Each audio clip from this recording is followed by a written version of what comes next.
I want to show today how I practice myself finger drumming. Whatever I teach you here, you can do with whatever finger drumming exercise you want. So I use Push, which is this instrument, Ableton Live, which is my software, my DAW. What I like in Push, it's that they have sequence. In this part of the pads, I can see what I'm doing. I can see whatever I pressed here in the 16 pad area. I can see it here if I pressed it on time. This is what I really like about Push, because you can practice finger drumming with different methods. In this situation, when I have visualizations of whatever I'm practicing, it's really helped me to understand if I'm doing it right or not. This area is the area of the bars. Each pad is a 1 bar. This 2 rows is also a bar. So when I press, so you see now the metronome. This is a 1 bar. If I go to here, you see it's going to the second bar. If I go to the third bar, it's actually opening a new page, a new bar, and now I see 3 and 4. In each bar, I have 16 notes, okay? It's 16. 4, 8, 12, 16. Okay, which represents the 16th note. When I play 8 notes, I need to skip one on this, and this. And if I'm seeing it close to each other, I know that I didn't press in time. If you practice and you have something to visual, whatever you practice, it's really helpful to understand that you did it right or not. Before I practiced that way, and so whatever things I played, I didn't know if I'm playing on time or not. I'll start with a really, really simple practice, which is something you can find on YouTube anyway for free. I'm starting really, really slow. So I have here the tempo button, and I press this to change the tempo. So when I have really, really complicated pattern, I'm starting really, really small. It could be 30, okay, maybe 30 BPM, which I need to go there. Okay, so it's really, really small, but it makes it everything really precise. I need to press the record in order to see the notes here. Now it's starting. Okay, you can see the line here. It's starting, and now I can start. Okay, when I press that, each time I press, showed me here the note. So now I see that it's really a mess. And I know I need to practice more to be on time. If I want to play, let's say, quarters, and I want to see that I do it really on time, I actually need to play this one, this one, this one, this one, for like these 2 rows, actually. These 2 rows represent the quarter notes. Each time the metronome is giving me a sign, actually I need to press and have it on time here. If I want to play 8, I need to have all 4 of these on time. If I'm not on time, I will see that immediately. Okay, I will see that it's here or here instead of in the place. And if I want to play 16th notes, of course, I need to have all of this. Okay, so the whole section here need to be purple for this experiment. Okay, so this is the way I practice it. When I open the metronome, I want to see that I'm on time. And if I'm not on time, I have 2 options. I can go down to a small amount of BPM. If I started on 60 and it's not enough, I can go to 50, or I can practice more. And sometimes if it's a complex beat, I start with one hand or with one note. Until I have that on time, I'm not going to the next ones. So let's say I have really simple drum beat.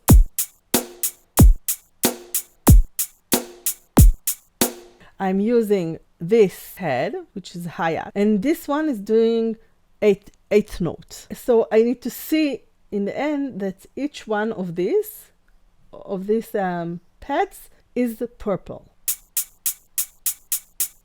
If I'm not on time, try again and again. And if I think that maybe it's too fast for me, I'm going backwards and practice a lot with different BPM. Usually I skip between 10 BPM. So if I was on 60, I'm going to 17, then to 80 and 90. But in the beginning, it was really hard for me to jump from 60 to 70. So then I increased the BPM in 5. So then I had more time to practice, and the increasing of the BPM was slower, and it was really easier to understand, like to practice it. Also, you see that when I play that,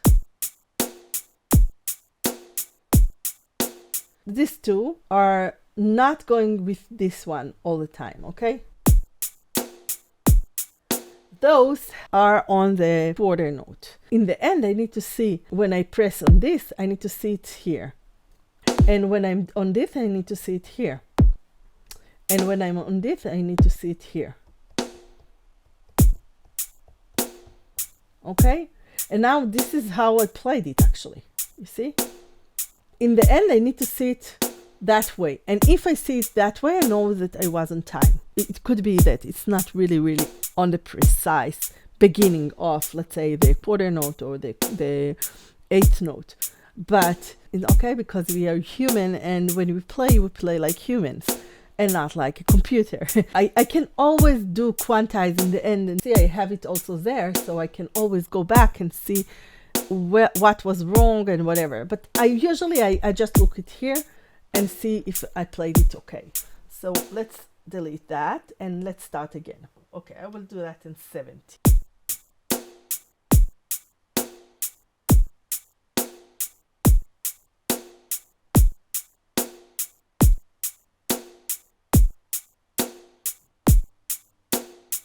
Okay, now you can see when I go back, I have all my bars.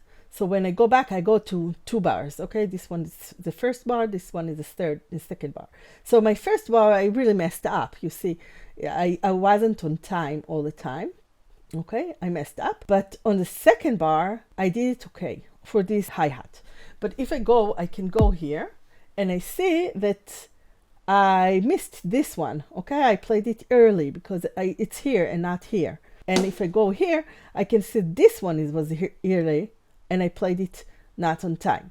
I have visualization of everything I did. If I show you live, you can see it's not precise on the beat. But when I go, let's see, this one is 4. Okay, when I go here, this one wasn't precise, but when I see, you see the first one on 4, you see that it's not precise on the beat. But when I look here, it's look like I played on time, okay, because it's this one, okay, but it's not on time, but it's look like on time. So it's enough on time in order to me to see it, okay. But if I go, let's say, back first bar, you can see here and on the screen that it's not precise, that it's not on time. When I practice, I look all the time here. I see myself in time if I was okay or not. And usually it's enough for me. I'm not going back and, analyze and everything, but I just practice and see that it's okay. And in the beginning, usually it's look like that.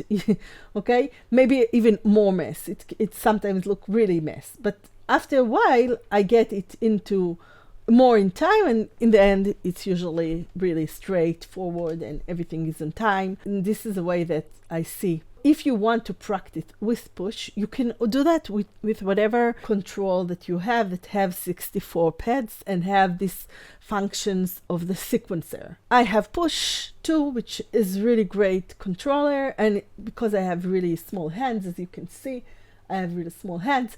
It's really good for me that it's not a big pads. If you want more tricks and tips about how I practice everything, I practice music since I was 6. I'm 40, almost 42 in a few months. I have lots of experience with practicing. Also, I was a piano teacher for 8 years until my kids were, and I wanted to be with them afternoon, and I stopped to be a piano teacher. But on those 8 years, I found lots of way to practice different things. I play piano and flute. Now I practice a lot electronic music, which push is one of the instruments I use. I also have, you can see it here, this is the Keyboard Pro 4 for Keith McMillan, and I have the Artiphone, which also I played guitar when I was young, so I wanted to get back to this, but I wanted to do that electronic way, so I'm practicing it myself now. Now I'm really focusing on a push. If you want more tutorials like that on push and how to practice and how to get better in music and playing music channel to be on, so you can subscribe and give me a like. You can go back to my playlist when I have the 30 days challenge of practice finger drumming. I'm still didn't finish it. I have a few more days to finish it, but this is the way that I practiced the whole month. Usually it took me like about 40 minutes, an hour, sometimes more to practice, because you see it's like it can take time, starting with like, let's say 60 BPM, and I want to get at least for like 100 or 110. It's take time. If it was really easy one, I got over it. I got to 160, 170, but usually it's ended up at around 100, 120. For whatever I figured out, I'm going to put it here on my channel. So thank you. I will see you in the next time.